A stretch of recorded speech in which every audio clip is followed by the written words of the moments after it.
Everyone, and welcome to Turn2. I forget which episode number this is, but we just keep pumping them out. Have lots of great guests this week, a couple new ones. First off, we have Puffin, who of course did so well in the North America versus China tournament. Always a high legendary player. How are you doing, Puffin? Hey, great. Yeah. Thanks for coming. I know it's early, like 5 a.m. over there. Yeah, it's like 6 a.m. right now. Oh, 6 a.m. Oh, I don't feel nearly as bad then. And then, of course, we have Massan, a very popular streamer, and you're in Korea right now, huh? Yeah. Do you live in Korea? Same town. Yeah, I live in Korea, Gangnam. Oh, you live in Gangnam? Yep. I live in Yeongnam-pogu. And then, of course, we have Nyhx. Welcome back, Nyhx. It's been a long time. You've been quiet aside from stream chats. How are you doing? I think you're muted right now, Nyhx. Alright, I've been under the radar. I have to keep stuff secret. Okay. Well, that's great to hear. Of course, there are a lot of tournaments coming up and all that stuff, including ESGN that's always going on, all that. But ESGN right now is airing the Fight Nights that went on at the last time that we were there. And what are you guys thinking of it so far?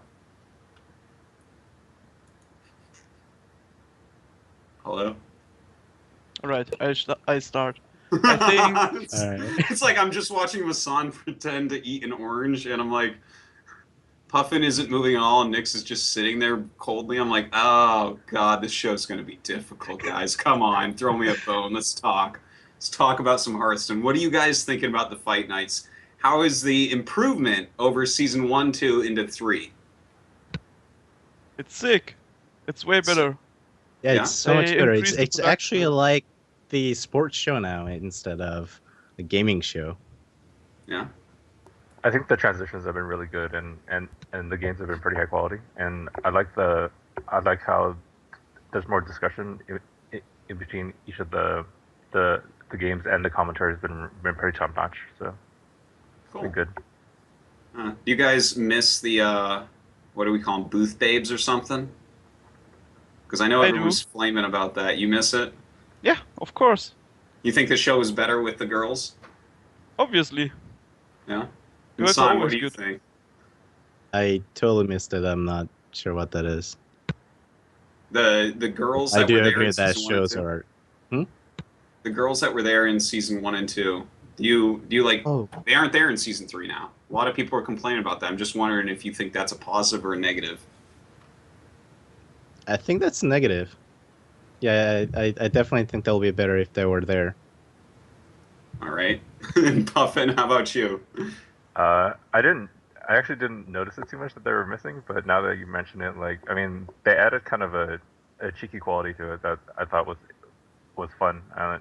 It kind of reminded me of those like cheeky like wrestling matches and fights, and it was more of a fun thing than anything. So Yeah. Well, I guess it didn't really add much to the strategic element, right? So exactly. Don't have to worry about that too much. I like that those girls with the numbers, big gigantic numbers, and before like boxing matches or you know, and I like that because it just adds the taste that it's not really it's like gaming show, but actually improving whole scene into the sports scene. Yeah, people take Fight Nights way too serious. That is for sure. It's just players having fun and taunting each other, so there's no reason to hate. And this goes out to all the ECOP haters. There's like no point. Well, I mean, they should hate him, right? He must be of course, evil always hate ECOP. for teasing. Yeah.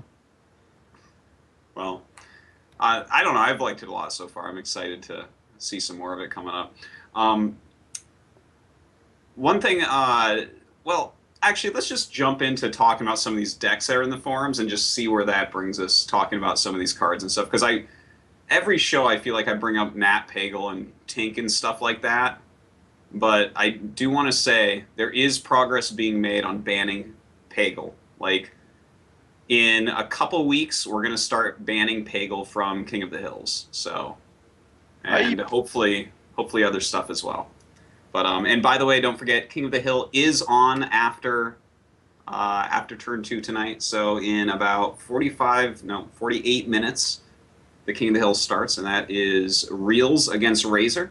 But anyways, let's go ahead and jump into these decks. For anyone that didn't see it yet, here is a link to the forum post. It's in the chat right now. And we're just going to kind of go over some of the people's decks without changing them too much. We want to make them better, comment on them, stuff like that. So let's go to page number 1, guys. And it is post number 2. It's a Divine Shield Paladin deck. And I want to get your guys' takes on this one. How could we make this deck a bit better for this guy without completely gutting it and just making it into something that, you know, we would play? All right, I'll start. I think he's going a bit overboard with Divine Shields. It's not really an aggressive deck. It's kind of a mixture. It has some decent mid and late game, but the first 2 cards I would cut are those Sunwalkers. I don't think they have a place in this deck. Okay. Just too slow, too defensive? Well, he already has 2 Argent Commanders and Avenging Rust. So there's some decent 6-drops already, and they are just overkill in my opinion. Yeah, Okay. like the deck feels a little bit too slow, especially with like all those 6-drops. Like there's 5 6-drop cards, and I would definitely add a second equality. That card's just like way too strong. Totally. The Divine Shield. Yeah.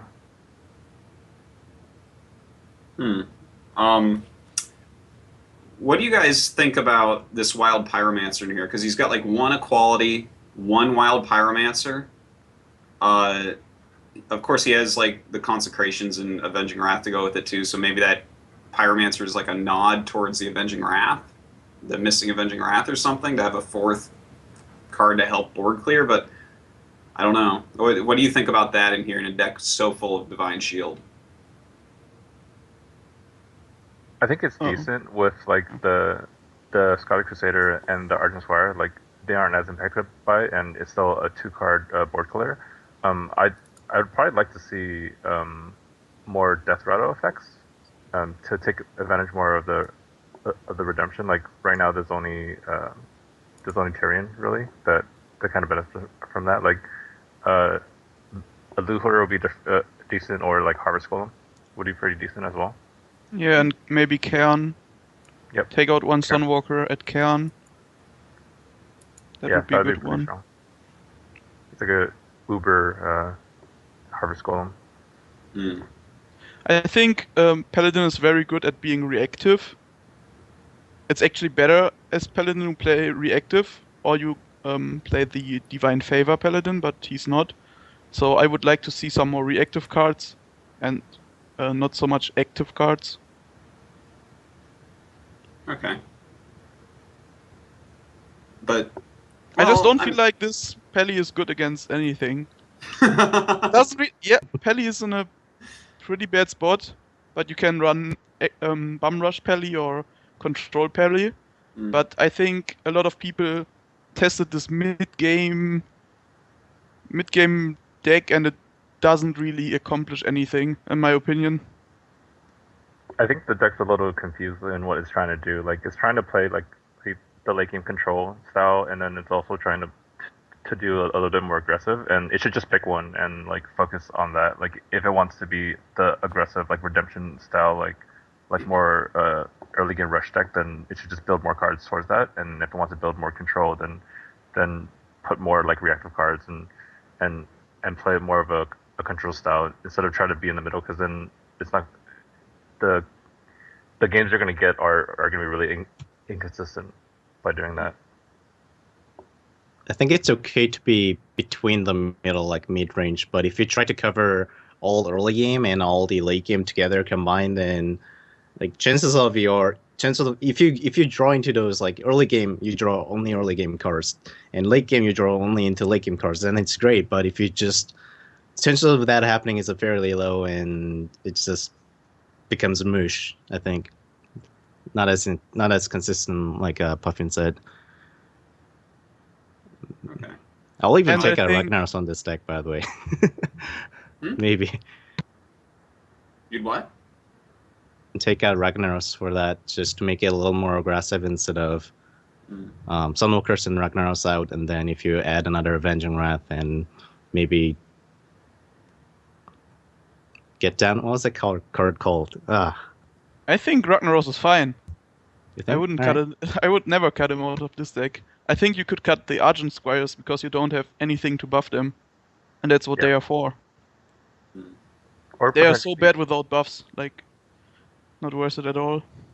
I think the Argent Protectors, potentially, I'd cut those as well, since there's not too many targets that you're going to be applying them to. Like, I guess you could reapply a buff towards it, but it doesn't really fit because Argent Protectors is really strong when you have like small low-cost creatures to buff on like turn 2 or after the coin and trade with something effectively. Okay, so some pretty good fixes there. You know, something that ECOP brought up last week is he thought that Paladin is possibly the worst class. He said statistically, I believe, that for that week, Paladin had done the worst for him out of every single class. Where is Paladin ranking for all you guys right now? I haven't been playing Paladin that much. Like, I haven't really found a consistent Paladin deck. Like, the ones that kind of have worked are the aggro-ish versions, but they can be hard countered pretty easily. I haven't faced too many on the ladder. There were a few control ones that were giving me some trouble, but they tend to rely so heavily on their board clears that it's not that common to see them on the ladder. Okay. Massan, how's Paladin doing for you overall? I was basically not gonna repeat. Like, I've seen some aggro Paladin decks which isn't as consistent as a Warlock deck in my opinion, and I've seen some control Paladins deck which have been decent against the Druids and some of the other like mid-range control decks. But I feel like it really lacks removal somehow. Like, they rely so much on equality, and if they're out, if they had just one other card that can use it besides Think Master and Equality to just deal some instant damage, maybe then it'll be nice. That's my take on it. Okay.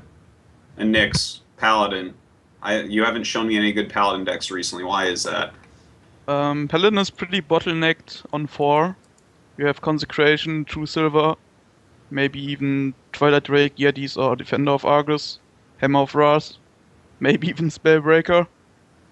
So basically your turn 5 play is always bad. You're just gonna drop a 4-mana card on 5, because besides Azure Drake there's no good card for Pally on 5. So you basically waste 1 of your mana on turn 5, which is always bad, and equality is too important. So I'd say bottom of the spectrum. Okay. So pretty shit tier right now. Let's jump into another deck. Post number 4 on page 1. Let's take a look at that. It is this one is actually a mid-ranged Warlock deck, because we see a lot of Handlock, a lot of Murloc Warlock, and a lot of just completely aggro Warlock decks. But this one is definitely a bit slower. He's saying it's mid-range, so we can't just turn this into a rush deck. We can't just put Murlocs in here or something. We have to try to keep the type of theme that this guy's going for here.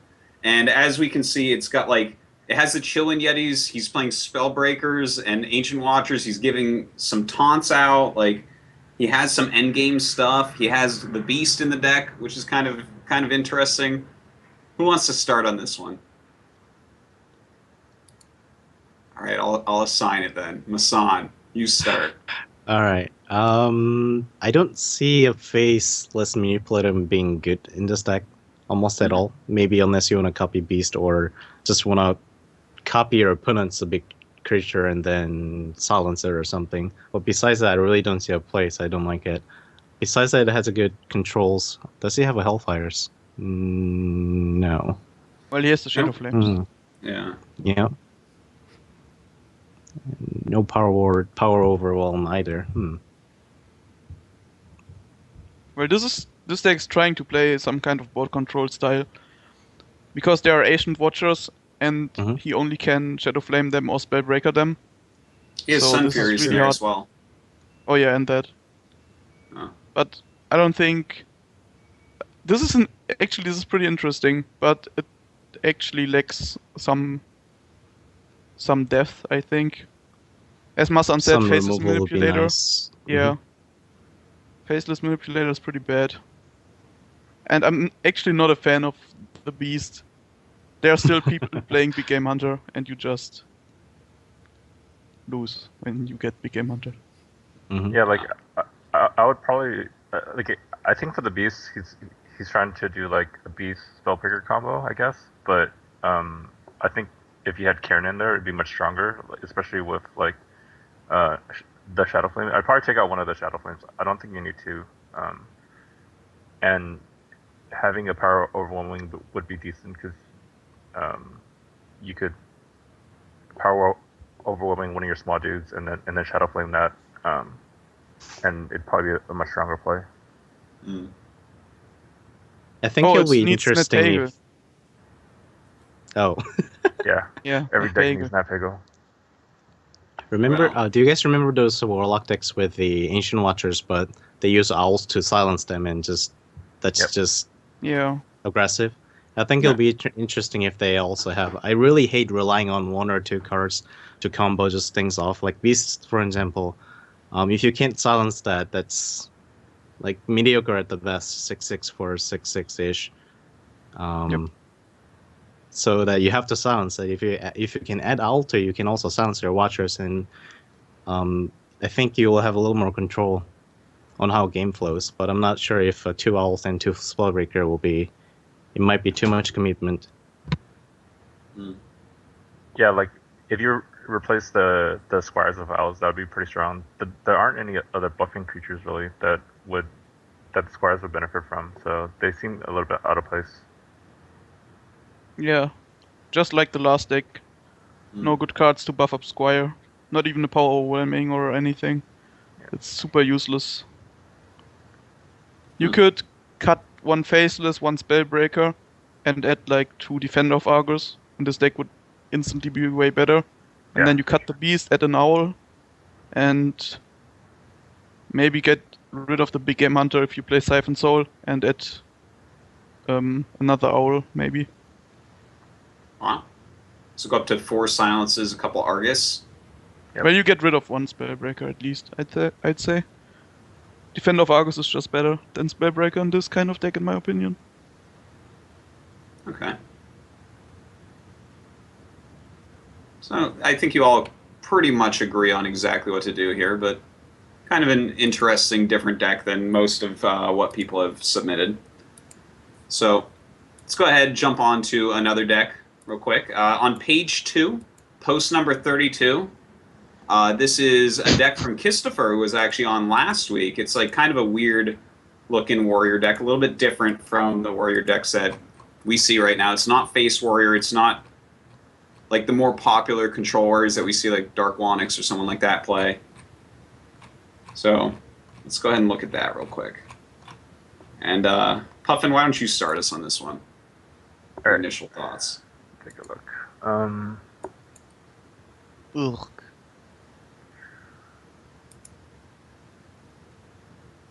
It's like a mashup between the pretty popular aggro warrior and a lot of the variations of the control warrior. So again, it feels like it took the control warrior deck, took out some of the control cards, and added in like the Crookron Elite, Leroy, Arcanite Reaper. I think it has the potential to work. With all the early game spells, like I think potentially I'd put in a Gadget Stand instead of the Edger Drake to proc off more of those spells to increase the draw a little bit, since you may lack a little bit of the draw if you can't proc off the Acolyte of Pain. But I feel like it still has a little bit too many early-ish control cards for what it's trying to do, and it's is gonna have a big gap during the mid game. So like I'd probably add in the Frothing Berserker. Like maybe cut one execute, add in a Frothing Berserker, cut one cleave, add in a second Frothing Berserker, and then that way you can have more pressure early, so that you can get to your late game answers like the Gromarsh and the Rag and the Alexstrasza. Okay, I like what you're saying there. Massan, what do you think about this one? I'm actually running very similar deck without Leroy and Corcoran Elite, and not the Blade Mage Thanos. So the point is of this deck is to just survive until basically late game. Like early game, you're gonna have control, but you're not necessarily gonna do any damage.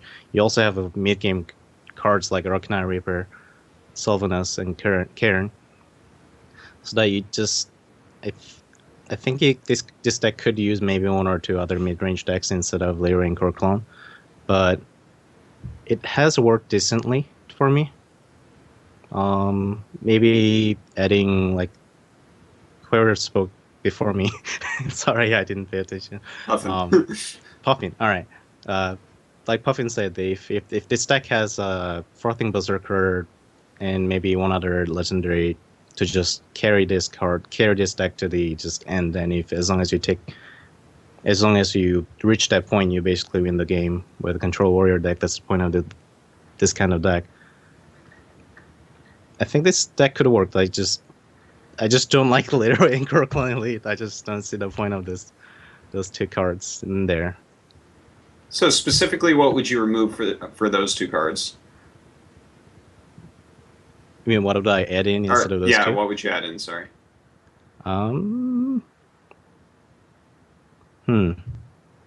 Frothing Berserker could work well as a Yeti.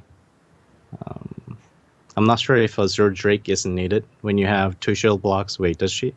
Yeah, when you have two shield blocks to a Cloud of Pain, and you have a lot of ways to buff or just deal one damage to draw with a Cloud of Pain, so I don't think Azure Drake is needed to draw to survive. So you don't need Azure Drake either, I don't think, to draw. You rather need it to survive. So Yeti, Frothing Berserkers, and yep, those two, and maybe Onyxia along with the Frothing Berserker. I actually found that quite interesting combo. Okay, yeah, that's kind of cool. Play her out and then do a little whirlwind and laugh. Nyhx, what do you think about this one? I think this deck is pretty garbage. Yeah. For two reasons. First of all, it doesn't have Pagel. It's like the most obvious one. How can you not play Pagel? And the second one is it doesn't have enough stuff to bait out removal, so your big game, your end game drops will always get Tink Mastered or removed in any other way. So I think this deck's pretty garbage. I think that Twilight Drake instead of the other fours would be pretty strong because it's going to bait out like a silence or some sort of removal, and it's like a big threat on the board, especially with a lot of the card draw that it has. Okay, that makes sense. I don't like Cleave, and I don't know. I don't see the Having point. one Cleave is good, I think. You faced Dark 1X's Control Warrior deck, yes? Nyhx? Yeah, we Max? built it together. We made it together, yeah. And this deck just seems to be having really similar theme to me. Mm. Yeah, but he just took out the good cards and added crappy cards. Like I don't get the point of adding an Arcanite Reaper over Gorehowl or still playing Sylvanas. Sylvanas is like bottom tier legendary in my opinion right now. Okay. The reason behind Corcoran Elite, it's used as a removal. You can't really burn with it. I don't know. Deck sucks. You mentioned about replacing the Gorehowl with the Arcanite. You don't like that idea? Well, Gorehowl is just way better than Arcanite Reaper. Okay. Just asking. Do you guys not like Arcanite in any sort of controlling type situation? Massan and Puffin?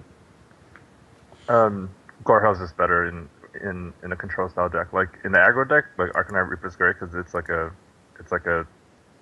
power blast that you get on turn 5. But in more of a control deck, which this really feels like the Gore House is stronger. It might be overkill, I think. It's if you add an Arcanine Reaper, the point is not to survive at the point anymore and control the deck. I fear. Like, if you're gonna put the Arcanite, then I'd probably cut like more of the slow stuff towards the end. Like, you don't really need Karen at that point. You don't really need Sylvanas. Like, you kind of want to just make it faster, and then just like have maybe 1 or 2 like late game threats, like the Gramash and the Rag and the Electrode. Like that's plenty, and then just put more early game pressure cards. Okay. Nyhx, you mentioned that you think that Sylvanas is like bottom tier legendary right now. Yeah. Puffin, do you agree with this? Do you hate Sylvanas at the moment? I don't hate Sylvanas. I just don't have her. You're just not friends or something? In a lot of my decks. Like, she just doesn't fit too well because the 6 spot's really full. I mean, Karen's a really amazing card, and then like the Arch Commander's a really good card in that spot as well. And Black Knight is a really good card in that spot still. So it's hard to fit her in, and you kind of need a deck that benefits from her proc. Like, you have to be able to kill her off yourself to really see value out of it. Like, I see her. I think in a priest control deck she's really good. In a warrior control deck she's actually pretty good, since you can do things like quick tricks with her, but it has to be in a really controlly deck. But she doesn't really fit that well in mid range, and definitely not any aggro decks. Massan, are you feeling the same way? I can't agree with most of it, except I think she fits pretty well in mid range rogue deck specifically, not the other decks. What? How do you put her in a mid-range rogue deck? Or why would you put her in it? I prefer. I mean, Black for Knight. 6 you get a 5/5 basically. Mm-hmm. It's still an annoying card, but when you play a mid-game rogue deck, the chances that he still has a Tink Master for your Sylvanas then is pretty high. So you just give him a target for his Tink Master. I just don't feel like this card is worth 6 mana right now. Of course, it always depends on the metagame, but right now I don't think it's worth it to play her at all. Like, at all. I think the meta's just like too fast right now to actually play her effectively. Like, if it slowed down a lot and the really heavy, like slow control decks started coming back around, then she could have a little more value. But the metagame's just like way too fast right now. Yeah, I agree. Okay. All right. Well, any other thoughts on this warrior control deck before we jump to one I'm quite interested in here? No, it's not that one. Not that one yet, Nyhx. Let's go to on page number 2, post number 34. This is an Alarmobot Druid deck. Alarmobot, a card that I have literally outside of some highlight clip of Crypt playing Arena, I have never seen this card used. So I want to see what your guys' take is on this Druid deck. It's called Attack of Giants. It's got the Alarmobots, and then it's got like just so much big stuff. This is like the most legendary deck I have ever seen. Okay, for legendaries, Blood Mage, Thalnos, Nat Pagal, Tinkmaster, Leroy, Elite Tauren Chieftain, Karn, Gelbin, Hogger, Illidan, Sylvanas, Black Knight, Geddon, Rag, Alexstrasza, Malygos, Ysera, Deathwing. Let's talk about this deck. This is so crazy. Nyhx, why don't you start us off on this one? Alright. The obvious goal here is to turn to Alarmobot and then hope you get Leroy Jenkins and basically win the game. Because there's no way he can kill a 2 HP guy on turn 3. There's just no way. Because he doesn't get the Dragon Link tokens. It's just, game's over. You do that on turn 1 with the Innervate Oh, yeah. Bot. You could just You're right. innervate coin them out turn 1, man. I have plenty of people playing turn 1 Yetis against me on the ladder. It's no biggie. Come on, guys. How do we make this deck better? So It's perfect. Don't touch it. I'll definitely add a second Wrath just because you want a card draw because you need to draw into your bigger stuff. I'd probably put in a Nourish to try to help accelerate some more. Mm-hmm. And like, I think cards of battle cries that benefit you aren't as great. Like in an Alarmabot deck, you kind of just want like big creatures that do things, right? So like a Black Knight isn't as beneficial. The Goblin, the Mechatork's not as beneficial. The Elite Torn Chief is not as beneficial. So like a Gruul would be better, or like something just giant that you're not gonna be able to deal with. So I'd probably swap out some of those for some of the more big legendaries that didn't have Battlecry effects. Yeah. Like the Gelbin, I find a little bit weird, right? He's like a 6/6 with a Battlecry. Yeah. Wouldn't Boulder Fist Ogre maybe do a better job at 6/7 with the Alarmabot? What are you thinking, Massan? Just laughing at this deck. Oh my god, this deck has a Malygos and Swipe combo too. That's a pretty sick one, right? Oh my god, is that ever a board clear? We actually built a deck similar to this when me and a bunch of friends were just screwing around, and we built like a Dragons deck, and it just had all the Dragon cards and Alarmabots, and it was surprisingly effective. Like we got up from rank 20 to like rank 15 or something like that with that deck, and it was just hilarious. Like we'd innervate out a Deathwing one game with the Alarmabot, and it just like it's surprisingly effective. Like when you can just drop legendary after legendary. All you have to do is get past the mid game and ramp up really quickly, and then it's pretty strong. All right, Nyhx, do you have anything? I know you think the deck is already perfect, but I feel like already we've heard some ideas. I actually found a way to make it even better. So really? you take out the 2 swipes, and you add 2 Moonfire. So when you get the Dream on turn 2 Malygos, you can double Moonfire his face. That's the plan. And you have to get a Gadgetzan probably for some card draw. Like the deck's definitely lacking some card draw. It needs some way to get the answers that you want later on. I like the Moonfire idea because of this Illidan Storm Rage. That's because even if you don't get the Malygos Dream, if you don't get Malygos, you'll probably get Illidan out, right? So then at least you can make some 2/1s, which is pretty sick. Any other thoughts on Alarmabot Druid? Is there ever going to be a place for us to see Alarmabot actually being used? Is this a card that will ever be used? I hope ESGN will make a rule. You have to put 1 Alarmabot in all of your decks. It's a really effective taunt. That's about almost as bad as having a Pagel in your deck, isn't it? It's like just so fucking random. Yeah. Perfect. All right. I think we'll move on from this Alarmabot deck. Thank you for that submission, though. Whoever submitted that was actually very funny to look at. There's a gimmicky priest one I wanted to look at, and then we're going to look at a couple at your friend's one, Max. This one is on page 2, post number 36. And this one is like, I wrote down gimmicky priest, and like, you know, it has the inner fires and the divine spirits, it has the light wardens, and like, I mean, look at it, it's got light wells, it has light spawn. Oh man. It has Temple Enforcers. It's like kind of super gimmicky around the buff your health and mess around with that type of thing. What are you guys thinking? Puffin, why don't you start us? Alright, first things first, it needs a Pagel. Like, Pagel's really good with Inner Fire, obviously. And some Shield Bearers, because that's basically the same card, right? Yeah.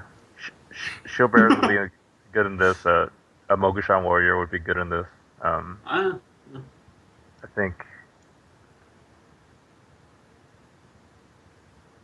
it's very reliant on the combo. The Darkscar healer kind of fits, but not really. I mean, it's still it's like a Yeti that heals for one more mana, but it's I think you have enough heal effects. Like I'd probably put in a Mogishan and definitely Pego and Shield Bearers. Try to fit those in there. Circle of Healings might feel well in here too. Yeah. Okay. The Brewmaster Dream combo with a Light Warden and Shroud Cleric. Yeah, it's a pretty good combo. I think it's really missing Crazed Alchemist. That card is sick. Yeah, that's basically true. what you can do is you can Crazed Alchemist your own Lightwell and it dies. So that's pretty good. Yeah, that's a good way to get rid of your Lightwell. Yeah. You get the Swordsmith out, and then it gives it the one attack, and then you double the Divine Spirit, the Lightwell, and then you flip it and attack with it, and it's super strong. Wow. Holy fuck. Yeah, that's great. It's actually missing That's a good Ysera. combo. Like Ysera would be awesome in this. Like you get Ysera out, and then you Divine Spirit it, and then flip it with the Crazed Alch. That's pretty strong too. Huh? For reals, Crazed Alchemist probably should go in this deck. I'm wondering why it has the Ancient Brewmasters. They don't make sense at all. Yeah, I'm trying to figure out what they do in here exactly, but can't quite find it. Like, I see almost nothing that they combo with, and I feel like the Youthful Brewmaster is probably just better for this guy anyways. Like, if So it's It's going just for the, refresh in it's going case for the you healing, get silenced. Yeah, I guess. You balance your Lightwell or whatever, or your Light Spawn, Spawns. and just replay him. You should add Shadow Madness then, because you can Shadow Madness and then Brewmaster the creature you Shadow Madness. That's pretty cool. yeah. But then you'd probably put the small ones instead of the 4-cost one there. Mm. Yeah, they're useful instead of the Asian. I think a Farseers would be pretty good in this, actually, as well. Since it's reliant on a lot of healing effects there. Mm. Okay.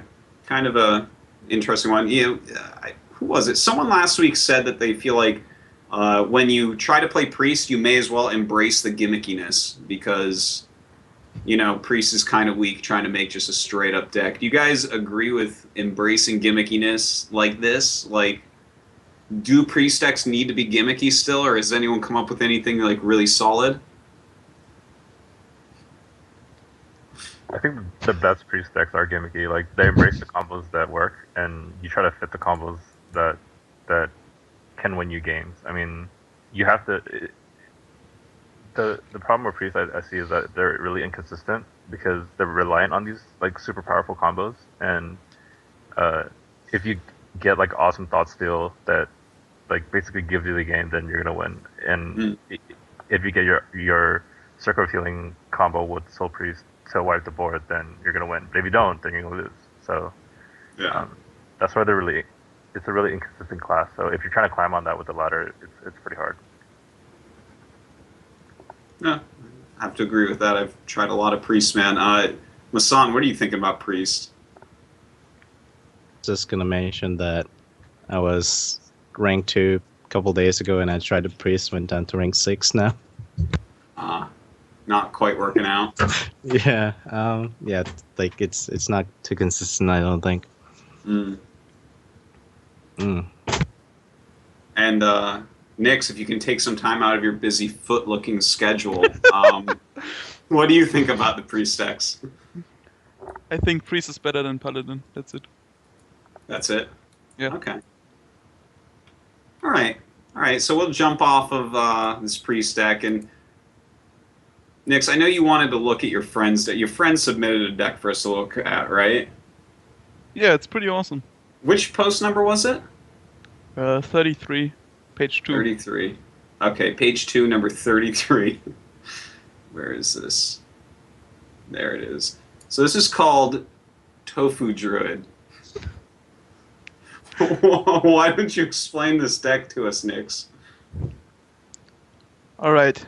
So you start Mulligan aggressively. You want your Leper Gnome, you want your Moonfires, maybe even an Innervate so you can turn 1 King Mukla. And Then it basically continues being really good in the mid game. It has Night Blades to push for damage and Dragonling Mechanic to take over the bot control. And in the late game, you basically have one really good drop every round.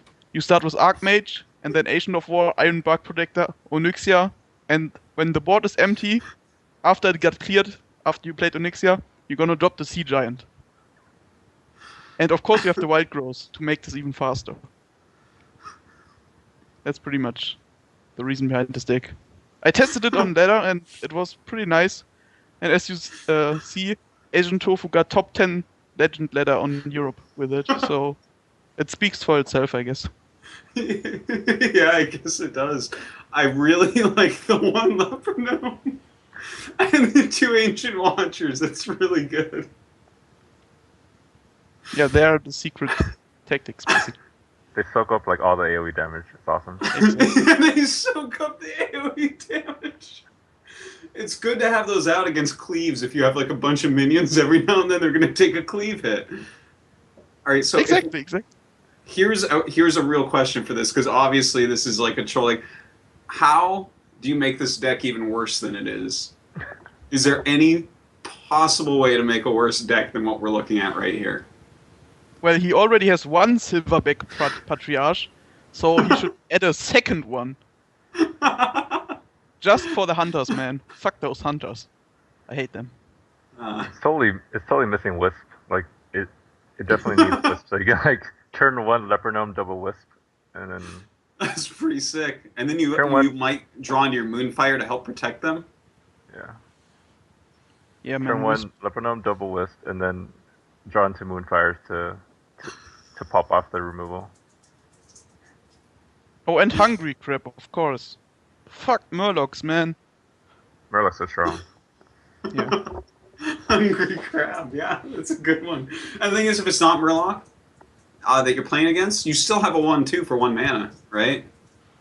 Yeah, it's still great value. It's great value. At least he's better than the Goldshire Footman. All right. I think we've looked at enough of these decks now. That one just really was making me laugh before we started this. So, good set of decks, I guess. Thanks everyone for sending those in. Always fun to talk about that. So that leaves us with about 10 minutes left, guys, before we go into the King of the Hill. So I'm going to go ahead and ask some pretty generic Hearthstone questions for you guys. What do you think right now is the best class, Massan?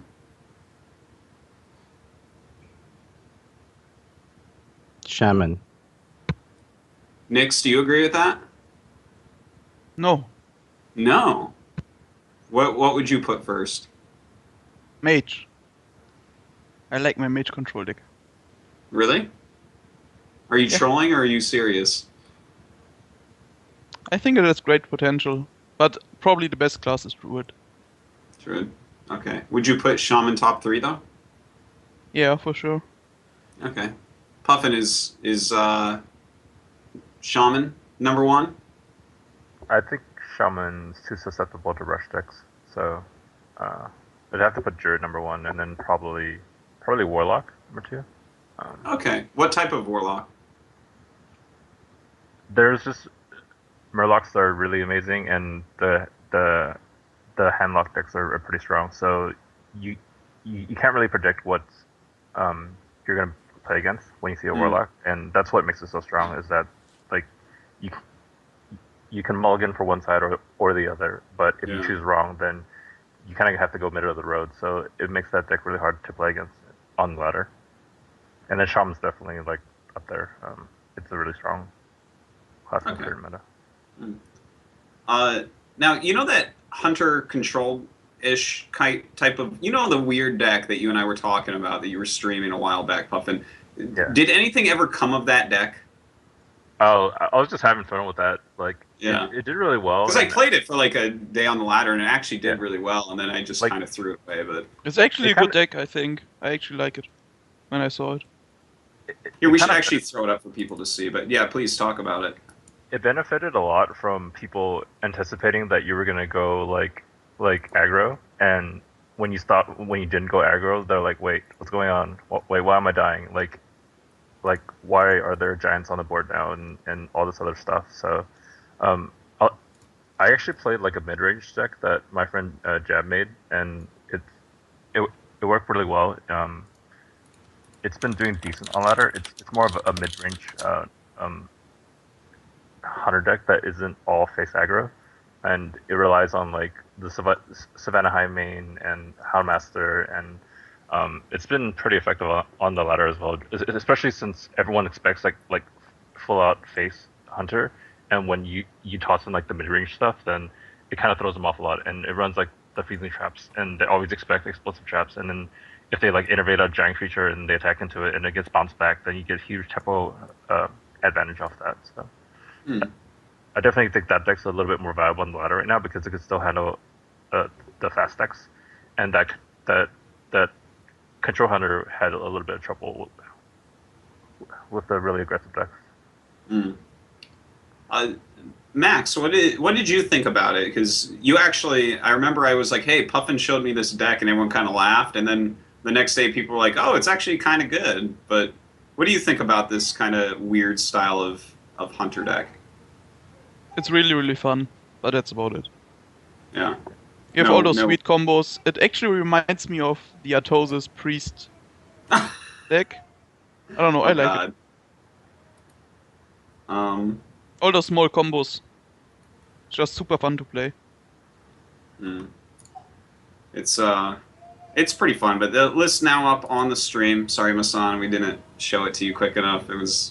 This deck actually isn't popular or anything. It is, Puffin was saying, there's a lot of changes that can be made to it. But as far as Hunter goes, is this a deck that should just be used as a rushy beatdown deck? Is a Hunter control like a viable solution, or should we be going more mid-range, as Puffin's kind of mentioning? What else can we do with Hunter? Because everyone knows the rushy Hunter shit. It's just basically I'm asking, is there another version of Hunter that can actually compete like within legendary ranks or so? Thoughts, Nyhx? I think this deck can. Really? Yeah. I think it's great. It's just... Well, you just said it was only fun, so... Yeah, but it has the surprise. It has the surprise factor, basically. And that's always such a huge deal. I mean, Druid got way worse after people figured out that people are running Force of Nature Savage Roar, right? And this is like... You can't really do anything if he gets out 3 snakes, and then the next turn he goes like Hyena and Sea Giant, and the Hyena gets to, I don't know, 7/5, and there's an 8/8 on the board, and you probably still have a weapon and some other creatures. It's, I don't know, it's fun to play, and it works. Okay. Massan, you doing anything fun with Hunter aside from rush down, beat down decks? I have made a similar deck once, and I've seen it people play this similar deck on ladder. Sometimes there were the legendaries, but I don't know. I feel like something's missing in this deck. It relies on other people. It relies too much on the surprising factor, I think. Maybe. It kind of reminds me of like a lot of the priest decks where you have these like really, really strong combos, and if you get them and you can pull them off, then it's gonna win you the game. And if you don't, then it's not reliable enough to pull out the wins. But the deck can definitely win on the ladder. Like I played it a ton on ladder, and I went on. When I first started off, I went on like 8-game win streak or something like that. But then afterwards, like the combos weren't coming as much, and then like it started getting a lot more inconsistent. But it's definitely a fun deck to play for sure. Like I got the deck from Evermore, and then I made a bunch of modifications to it. Like the main thing is I had King Crush, and I really wanted to put him in a deck and have it work. And there were like some games where they didn't expect King Crush, and then all of a sudden like he jumps on the board and he just does 8 damage and then you win. And it's like it's pretty cool. Yeah. All right. Well, I think that's a pretty good ending point for us. Kind of a funny episode. Some weird decks that we have looked at. So, I don't know. Let's go ahead and close this one out, I guess, and do some shout-outs. Nyhx, why don't you go ahead first? Shout out to my team, Doggerhouse, to Artosis, Savis, Ekop, and Marshin, aka Gnimsh. And shout out to Portex, Asian Tofu, and Blackout. Love you guys. Yeah, Asian Tofu, great deck. Thank you so much. Massan, how about your shoutouts? First of all, thank you for having me, and thank you for all of you who are watching. Shoutouts to my team IVD, as well as I had the sponsors MSI and CM Storms, or I'm not sure about the CM Storm part, CM, Color Masters. And, well, shoutouts to you. Again, thanks for having me. Oh, thank you much for coming on. And Puffin, your shoutouts. Shout out to you for inviting me. Thanks a lot. It was a lot of fun. Shout out to my new team, Clarity Gaming. I just joined them this week, and shout out to our sponsor, Onage. And shout out to my teammates. That's Admirable, Kikets, Zumba. You guys are awesome. And the Clarity family has been really supportive and stuff, so it's been really cool. Yeah, I really like those Clarity guys. Congrats on that. And thank you guys all for coming on very much. And of course, Simpatico for always putting the shows together. And don't go anywhere, guys. The King of the Hill is coming on. A new challenger, Razor, going up against Reels, the 3-time defending champion. He might be able to go ahead and tie up against Savages. We'll have to just wait and see. And of course, thanks to my sponsors, TT Sports, iBuyPower. So guys, don't go anywhere. King of the Hill is coming up next.